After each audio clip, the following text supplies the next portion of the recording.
nabaday daawadayaal meel walba nagala socotaan halkani waa wacaal media isu soo noqod wanaagsan iyo muuqaal hor leh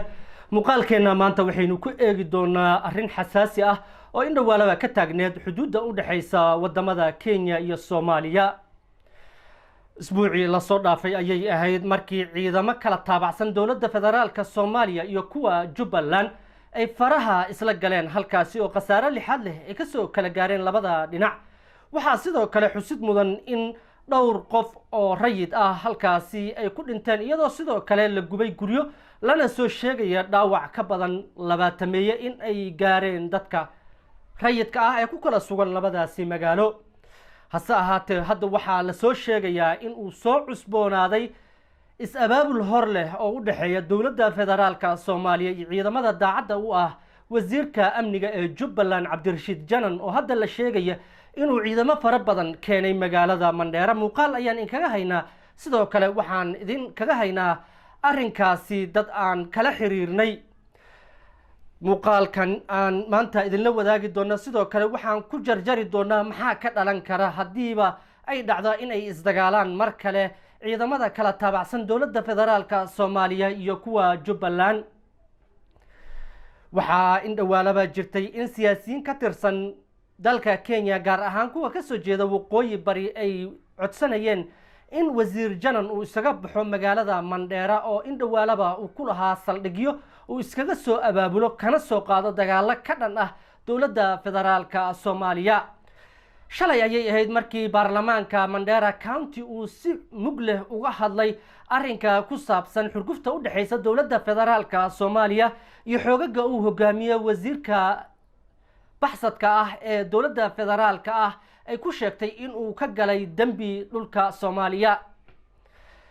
xildhibaanada magaalada Mandheera ka soo jeeda ayaa in dhawaalaba waxay dawladda Kenya ka codsanayeen in aysan siinin magangalyo wasiirkaasi iyagoo tilmaamay in gacanta loo geliyo wasiirka dawladda federaalka Soomaaliya si loola tiigsado sharciga xildhibaanada ka soo jeeda Mandheera County ayaa shalay shir jaraa'id oo ay qabteen waxa ay ku sheegeen in batatan baysan u adkeysan doonin mar kale in uu ka dhaco dagaal magaalada Mandheera kaasi oo sababi kara qasaare lixaad leh oo soo gaara dadka reer Mandheera kuwaasi oo aanan midna la jirin labada dhinac ee isdagaalaya wasiir Janan ayaa haddaba maanta waxaa la sheegayaa in ciidamo hor leh ay uga yimaadeen magaalada Kismaayo ayagoo soo maray Doobley ilaa ay ka yimaadeen Dhamasa halkaasi oo ay ugu soo tallaabeen xuduudda dalka Kenya kadibna ay soo mareen magaalada Ceelwaaq dalka Kenya ciidamadani ayaa waxaa la sheegay saakay in ay soo mareen magaalada la yiraahdo Wargaduud ee ka tirsan Mandheera County iyagoo ku soo wajahan magaalada Mandheera halkaasi oo ay doonayaan in ay duulaan uga qaadaan ciidamada dawladda federaalka ah ee hadda gacanta ku haya magaalada Balad Xaawa ee gobolka Gado arrinkaasi waxaa sidoo kale bartiisa Twitterka uga hadlay gudoomiyaha countiga Mandheera Cali Roba isagoo codsaday in si degdeg ah dawladda dhexe ee dalka Kenya ay uga qaado ciidamada ku sugan magaalada Mandheera ee ka soo jeeda Jubbaland barta Twitterka uu ku leeyahay gudoomiyaha ayaa waxaa la soo dhigay video tusinaya ciidamada Jubbaland oo dhex maraya magaalada Mandheera iyagoo ku sii wajahan halka xuduudda dalka Kenya iyo Soomaaliya ay ku taalo gudoomiyaha ayaa sidoo kale waxa uu ka digay dagaal kale oo faraha looga gubto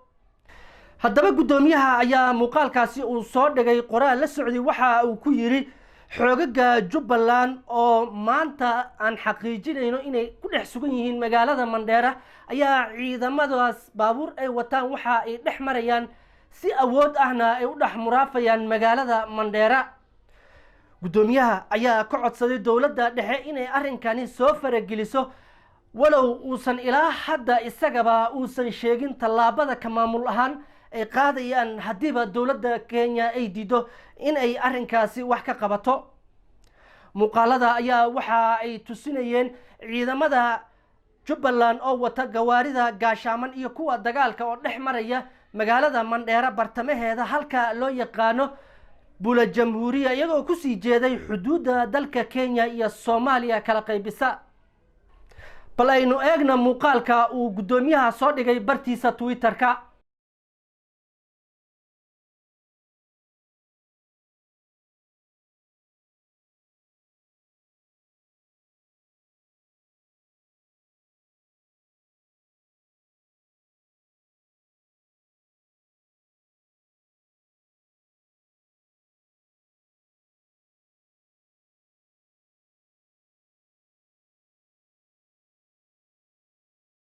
sidoo kale sawirro la soo dhigay baraha bulshada ayaa waxa ay muujinayeen gawaarida dagaalka ah ciidamo wata oo ka tirsan Jubbaland oo soo maraya magaalada Wargaduud ee ka tirsan Mandera County kuwaasi oo la soo sheegay inay ku wajahan yihiin magaalada Mandera ilaa hadda dagaalka u dhaxeeya Jubbaland iyo ciidamada dawladda federaalka taabacsan weli kama uusan hadlin madaxweynaha dalka Soomaaliya Maxamed Cabdullaahi Farmaajo sidoo kalena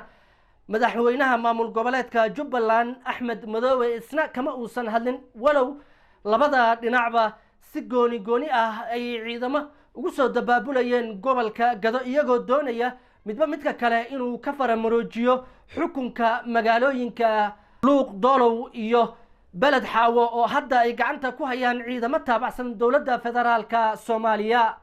daawadayaal inta waxaynu ku soo koobaynaa warbixintii koobnayd ee naga soo gaartay magaalada Mandera gaar ahaan ciidamada la sheegay in hadda ay ku sii qulqulayaan magaalada Mandera